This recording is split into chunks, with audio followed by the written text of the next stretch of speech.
I'm Nick from CarGuyReviews, and today we're going to be taking a look at this 2023 Ford Bronco. The hood is a 2.7 liter twin turbo V6, making 330 horsepower and 400 foot-pounds of torque. That's good for a towing capacity of around 4,500 pounds and 0 to 60 in 7.3 seconds.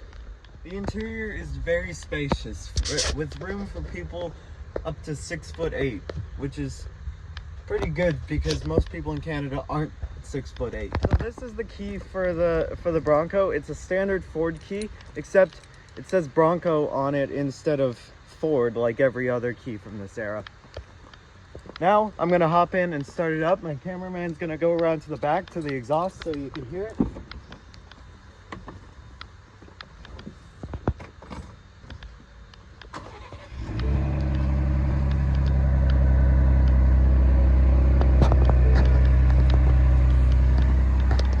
Now that we've got this thing started up, we can show you the beautiful digital driver's display that shows your RPMs and your speed in this cool, like, vertical bar style. It's pretty awesome. And then you got your fuel economy there on the right, your lane keep assist on the left, which I can turn off if I don't want it, which then makes your speedometer bigger. And then your fuel gauge over here on the left, and a digital speedometer further left that goes up to only 180 kilometers an hour. That's 110 miles an hour.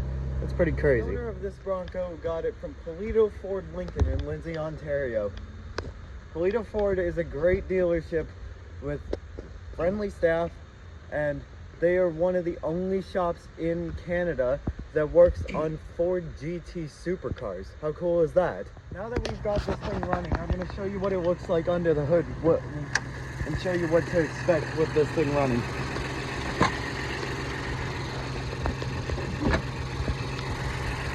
Just an ordinary V6.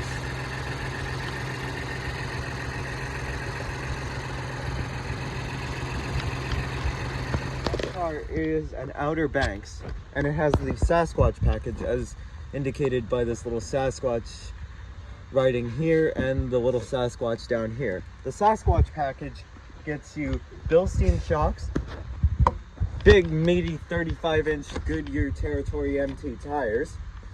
These are 315 section tires. These are the biggest tires I've ever filmed on any car.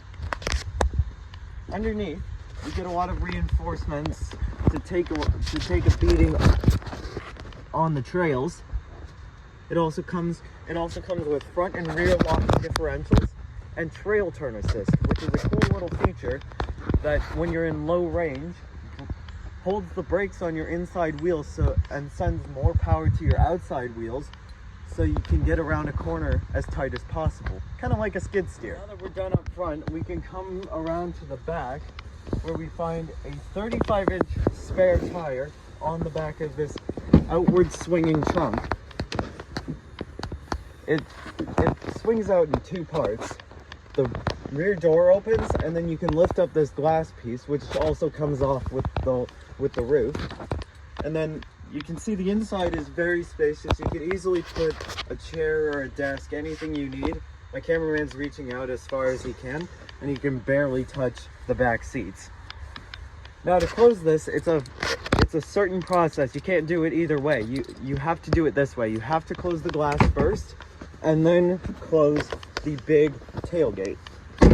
This Bronco gets pretty good gas mileage, but the cool thing about this is right here you can see different configurations of the first generation Bronco from all the way back in 1966. Now, if that's not attention to detail, I don't know what is, because Ford has done a great job with the Mustang and the Bronco, just showing you all these little details that you wouldn't ever see on another car. Inside the windows, I have only found one Ford logo on this entire truck, and it's this one right back here next to your tailgate handle. This is the only Ford logo basically anywhere on this vehicle. You know how in your car the mirrors are attached to your doors? Well, in this car, the doors can come off. There's a few sockets that you have to undo, and then this thing right here says lift. you put your hand under here, put your other hand on the top of the door. You can pull it off once you got everything disconnected. And then the bad thing about the Jeep Wrangler compared to this is the Jeep Wrangler also has removable doors, but the mirrors go with it. In the Bronco, the mirrors stay put. They're actually fixed on this pillar in front of the windshield and behind the hood. If you look at this car for about 9 seconds, you will see that there's a whopping 16 logos all around this thing for Bronco. And like I mentioned, there's only one Ford logo, and that's on the back there on the tailgate. Rear seat legroom is absolutely fantastic in this thing. That seat is set to my ideal driving position, and I'm 5'7". I got plenty of room up top to the roof, and plenty of room for my knees and my feet so I can stretch out if I want to on a long drive. About the suspension is these are specifically tuned Bilstein shocks. These things can take such a beating on the trails that this actually out-trails the Rubicon Jeep Wrangler. There's a plaque in here that looks exactly like the Ford Bronco grille out front. And it says, designed and engineered in Dearborn, Michigan. Built at Michigan Assembly Plant. And then over here on the transmission lever, below the Bronco logo, is a small American flag. The thing I want to talk to you guys about is this infotainment system. It's Ford's latest sync system, and it works beautifully. Everything is so responsive to my touch, and there's so many cool hidden features that many other car YouTubers have talked about, but this screen is as responsive as the screen on my iPhone. This is awesome. This one comes with a trial subscription for SiriusXM, but if you don't want to listen to SiriusXM for whatever reason, if you actually want to listen to the commercials on the radio, you can go into sources and click AM or FM, press whatever you want, or your Bluetooth audio, which syncs up with your Apple CarPlay, like I mentioned earlier. You can listen to Spotify or Apple Music, whatever you listen to on your phone, but in your truck. How cool is that? Has a few different GOAT modes. That means goes over all terrain. And if you cycle through, you got normal, eco, sport, slippery, mud and ruts, and sand mode.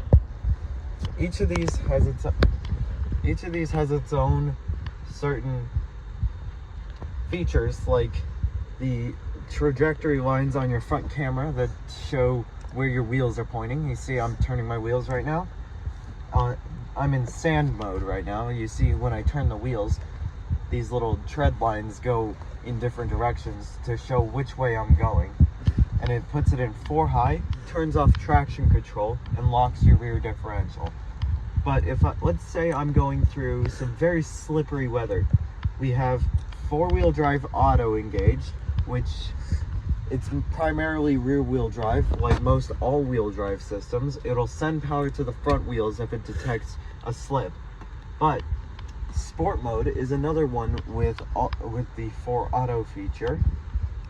And sport mode basically tightens up your shifting, and it makes the throttle a lot more responsive. Up here is a series of switches that you can press for different functions. Here's the hazard lights. Here's traction control. Press it once for off, and then you can hold it down for advanced track off, which will turn off your stability control. Arguably one of the best features of any modern vehicle. You got your trail turn assist that I was mentioning before. You got your rear locker and your front locker. And then down here, your window controls are down here, so the door panels are as slim as possible, and the electronics aren't too complicated, so you can just unplug a thing and pull the doors off. With this 2.7 liter engine, the only transmission you can get is a 10-speed automatic.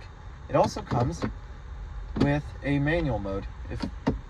If if we press it into M, I can shift the gears myself, and it pops up right here on the tachometer in the red line. You can see I've got up to, you can start in first or second gear, or if you don't want it, you can put it back in drive so the car can handle it itself. It's 10 speeds. That's a lot of gears. If you don't want to mess around with the manual mode, it would be a lot better if Ford included paddle shifters, but that's on the Bronco Raptor, which this one is not. Now that I've walked around this thing a few times with the engine running, take a listen to a few revs from the 2023 Ford Bronco.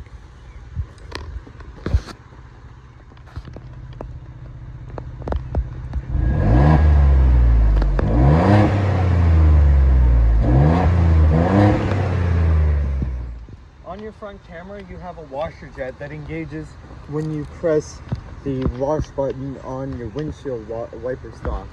I'm gonna jump in and I'm gonna demonstrate how that works. Cameraman, focus on the front.